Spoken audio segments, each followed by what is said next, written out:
how to buy government land.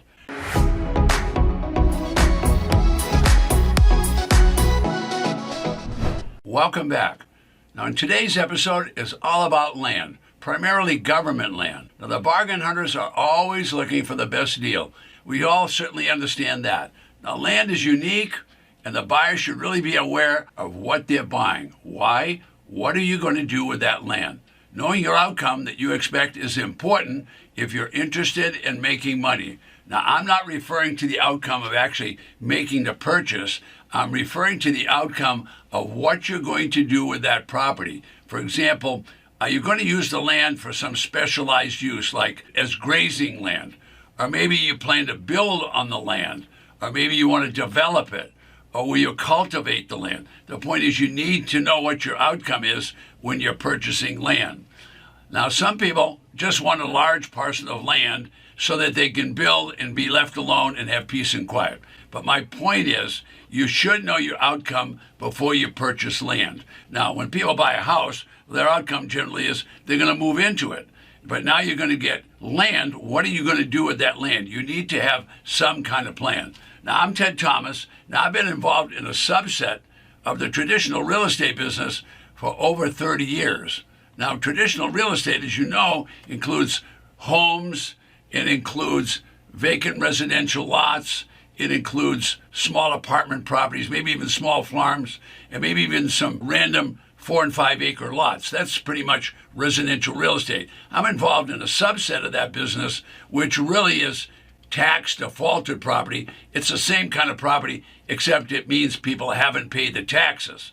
All right, so if people haven't paid the taxes, it means they're unwanted. People don't care about it, so they're either walking away from it, or maybe they've had some crises and they can't pay the tax. So if they can't pay the tax, something's going to happen. Well, there's consequences when you don't pay taxes and the government seizes the property. So nationwide, there's over 3,000 county governments. And all of these 3,000 county governments, they all auction properties. So today's episode is how to buy government land. Well, the local counties aren't going to have a lot of that government land, but I wanted to tell you briefly about that because what I've discovered is that these tax defaulted auctions in the 3,000 plus counties, 20 to 25% of the properties that are being auctioned are land. So that means there's a lot of defaulted land in every county across the United States. So people tell me that they want to buy a bargain, so don't pass up bargains right in your local county or the counties that are near you. So let's get to these government properties that are for sale.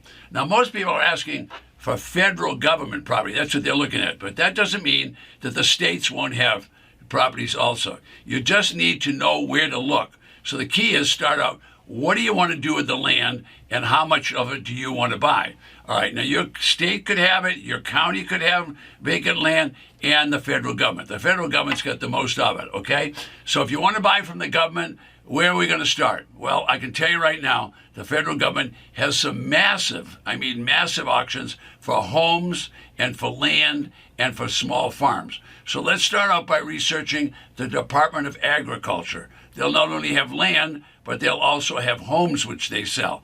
All right, you can follow that with the Department of Veterans Affairs. They're all going to have properties that veterans didn't pay for that they want to sell. Then there's HUD, which is HUD and Urban Development. They'll have as many as 30, even 50,000 properties in bad markets where thousands of people have defaulted on property and defaulted on land. These are all government sales. Now, the Federal Deposit Insurance, well, they have properties. Fannie Mae has property. My point is the federal government is going to have a lot of property.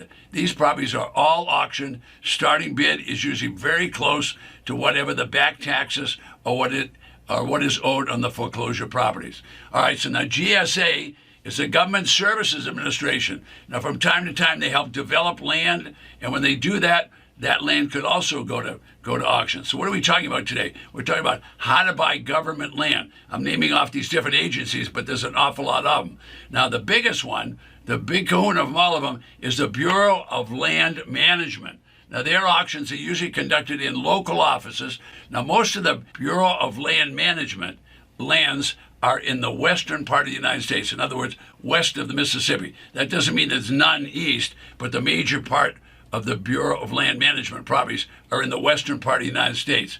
All right, now if you want to make a profit on land, you need to think about what your purchase price is and then what you're going to sell it for. You've got to have margin if you're going to make a profit. But why are you buying it? What are you going to do with it is going to be your key, because you're going to have to think about maintenance. You're going to have to think about taxes. You're going to have to think about water. You're going to have to think about land surveys. There's a lot to think about when you buy land. It's not something simple. What about drainage? All right, you need to think a lot of things about land. Is it difficult? No. Anybody can do it. The person that's buying it needs to think about where they're going to do. So many student investors at this point, they get discouraged because they don't have any background. So what are you going to do about that? Well, you need to get a coach, or you need to get a mentor, because they help you create miracles. Now, what do? They're going to tell you, do invest here, don't invest there. You need someone to guide you. You don't want to just start buying and hope that this is all going to work out. Your best money is going to be spent on getting educated so that you don't buy vacant land, whether it's from the government meaning the federal government, the state government, or county government. It doesn't matter which one of them you're buying from, but what are you going to do? Do you have an education? Have you figured out how you're going to sell it? You see those little white circles? That's how many auctions are taking place within that state in the next 90 days. This calendar updates every single day. I'm here today to show you how to make money. To do that, I'm going to show you briefly that there are thousands of tax defaulted real estate properties across the 3,000 plus counties in the United States. This is quite interesting. You're looking at the Ted Thomas Magic Interactive Map and Auction Calendar. It changes every day. Now, I created the calendar and the map so I would know how many auctions are taking place every day in the United States. Now I can show the little guy how to make money. Most importantly, I created this system so I could have an auction list for each auction 24/7. Now, the average person doesn't think about selling.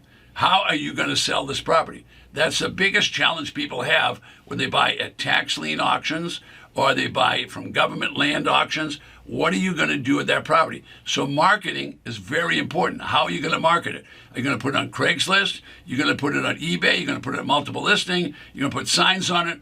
What are you going to do? You're going to use Zillow? You're going to use Trulia? I don't know, but you're going to have to think about marketing. Marketing is going to be very important. All right, you don't know what you don't know. I know that's a problem. All right, so when I started out, I wasn't successful automatically. I started asking a lot of people questions, and what did I do?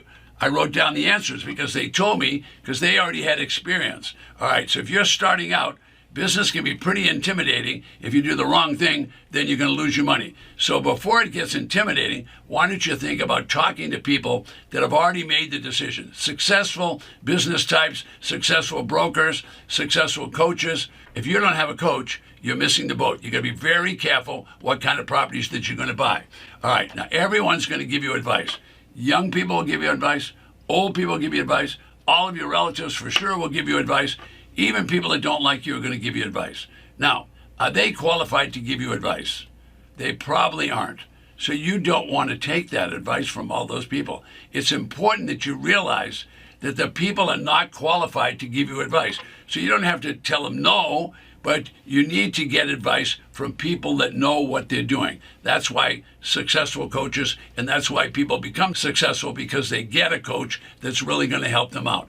All right, so the people that you're talking to, if they don't have any experience or expertise at tax liens, or they don't have any expertise at buying government properties, well, you're going to have to not listen to their advice, because if you do, it might be wrong. They don't intend to be wrong, and you don't want to take the wrong advice, but if you have, you're the one that's going to pay the price. All right, now there's an abundance of government programs. There's an abundance of bargain properties. There's going to be way too many of them. So if you're looking for a decent return on your investment, that's going to be a challenge today, because all the traditional ways to make money in an inflation market, it changes. And we're going through a horrendous amount of inflation right now. So how are you going to avoid that? Again, I'm going to suggest a coach. I can tell you right now from teaching this over the 30 years that the people that are successful are the ones that have a coach, the ones that come to the 3-day workshops and learn how. I've had people go to my 3-day workshop 3 times, 5 times, 10 times, And then they start buying because they want to get as much education as they can. All right, by all means, think about having a coach. All right, now I'm going to run out of time. And as I do, I want to tell you, if you're going to buy a property, before you buy it, be sure you have boots on the ground. In other words, go and look at that property. I don't know what took place. If they had a fire there, whether they had a windstorm, whether they had a hurricane, or whether it's next to a pig farm, or there could be many things wrong with that property. So you want to be sure that you've looked at it before you buy it. Secondly, what are you going to do with that property? Do you have an outcome that you're looking for? Is your outcome to sell it? Is your outcome to live on it? Okay, if you haven't figured out what your exit strategy is, don't buy at anybody's auction, whether it's a government auction, whether it's tax liens and deeds, whether it's a county auction. It's not going to make any difference. If you haven't figured out your exit strategy, you could easily pay too much money. I'm Ted Thomas. I'll see you in the next video. Don't forget, request your free auction list right below me.